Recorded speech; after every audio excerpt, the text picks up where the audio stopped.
नमो भगवते वासुदेवाय। नमस्कार दोस्तों, स्वागत है आप सभी का मेरे यूट्यूब चैनल आर के भक्ति ज्ञान में। भक्तों, आज की वीडियो में हम आपको मार्गशीर्ष मास की 11वें दिना की कथा सुनाएंगे। तो सभी भक्तजन हमारी कथा को श्रद्धा व प्रसन्न चित्त मन से सुने।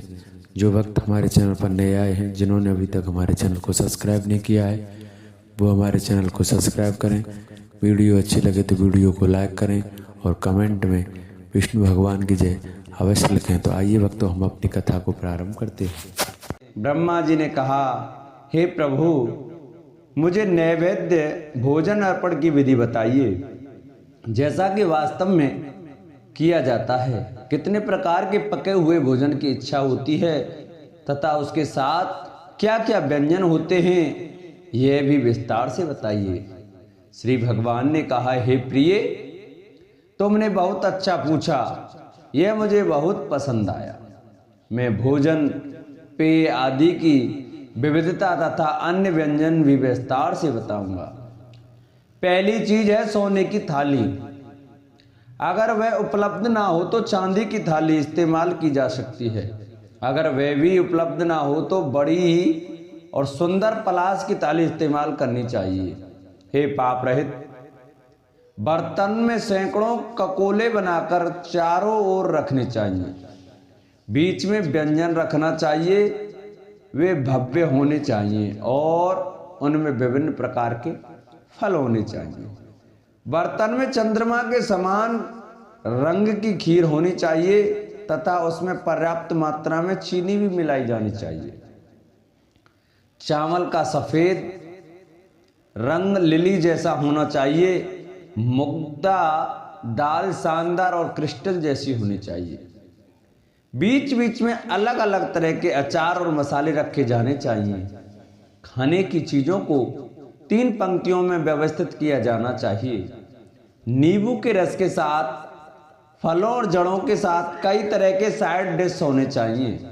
मुझे दिए जाने वाले खाने में सैकड़ों तरह के साइड डिश होने चाहिए। अंगूर को अच्छे आम और करमर्दा के साथ मिलाना चाहिए।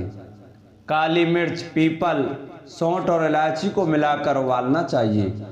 और मेरे भोजन के लिए सैकड़ों की संख्या में कथकाएं बनानी चाहिए। सैकड़ों ककोलों के साथ प्रलेहन बनाना चाहिए। उन्हें अनेक फूलों से सुगंधित करना चाहिए। मार्गशीर्ष मास में वे मुझे बहुत प्रिय हैं। सुंदर गोलाकार, समतल शून्य के समान, सममित, पतला, चपटा, गोल केक जैसा बर्तन तथा उसमें चीनी मिला हुआ उबला हुआ दूध रखना चाहिए।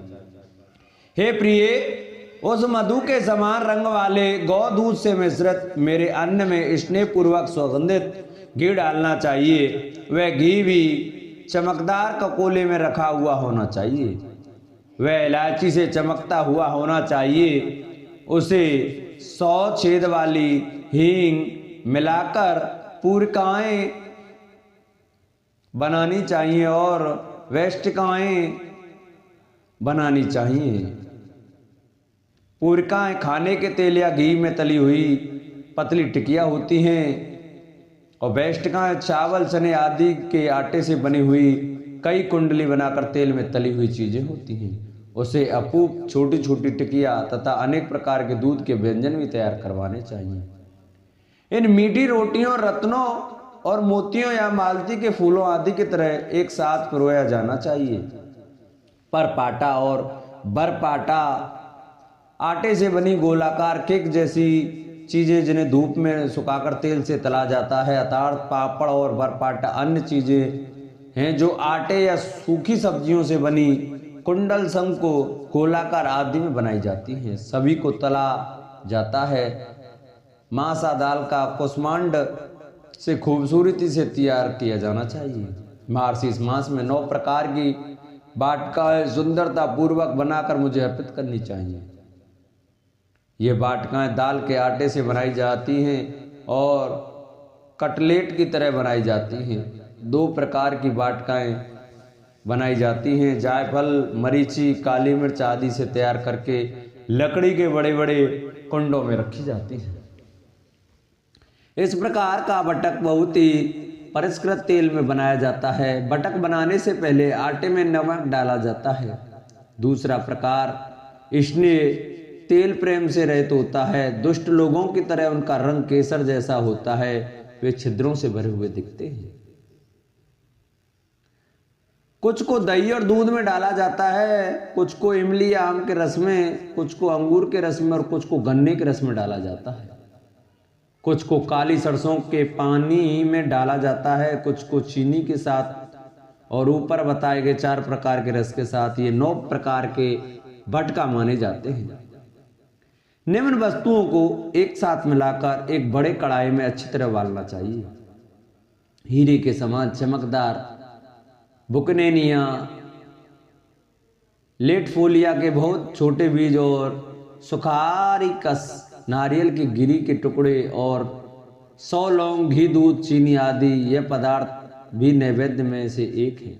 चमकदार चिकनी फेकनिस गेहूं के आटे से बनी मिठाइयाँ जो कुंडल के रूप में घी में तली जाती हैं होनी चाहिए। इन फेकनिस को गहरे रंग के क्रसरस सफ़ेद तिल के बीजों में बनी मीठी गोलियां के साथ परोसा जाना चाहिए। इलायची और कपूर के साथ पोलकास पापड़ जैसी तली हुई टिक्कियों को परकीकास बड़ी गोलाकार कढ़ाई में पकाना अर्थात तलना चाहिए। मोदक एक प्रकार की मिठाई को कैरावेज बुकानानिया लेटिफोलिया के बीज में बनाना चाहिए। कुछ अन्य किस्मों को चीनी के साथ बनाया जाना चाहिए और दूध में भिगोया जाना चाहिए। अन्य किस्मों को नारियल के फलों यानी गिरी के साथ बनाया जाना चाहिए और कुछ को पेड़ों के रस के साथ बनाया जाना चाहिए।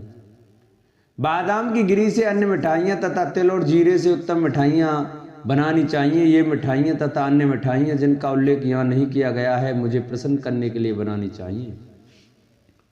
मार्गशीर्ष मास में मुझे प्रसन्न करने के लिए निम्नलिखित फलों का अचार आदि बनाना चाहिए।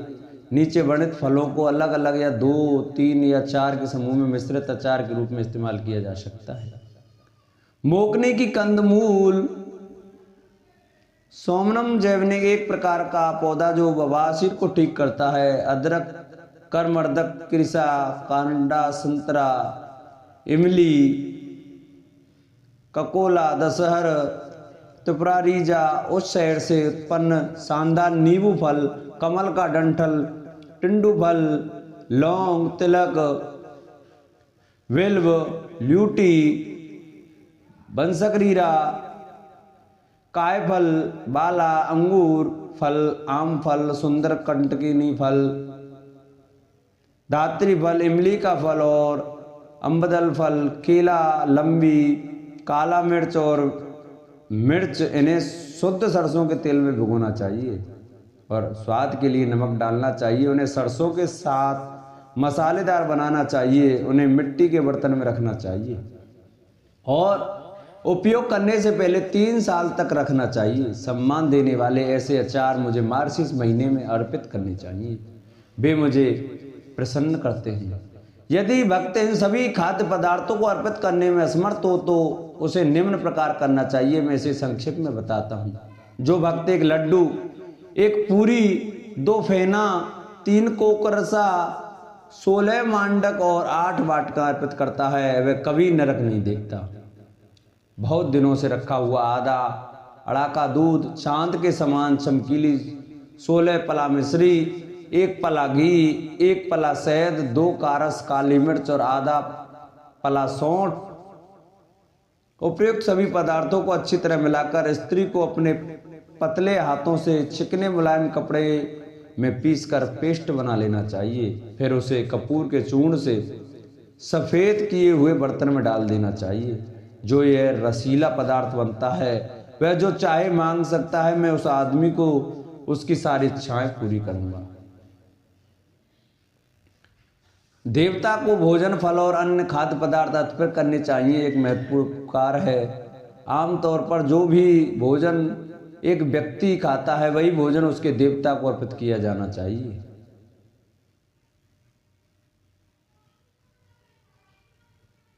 व्यंजनों के नाम अति संस्कृत रूप हैं, जैसे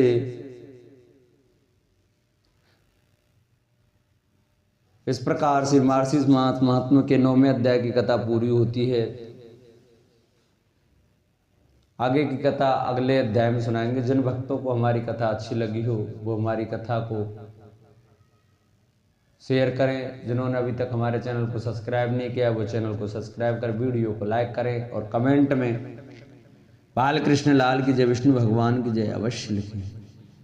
बोलो विष्णु भगवान की जय।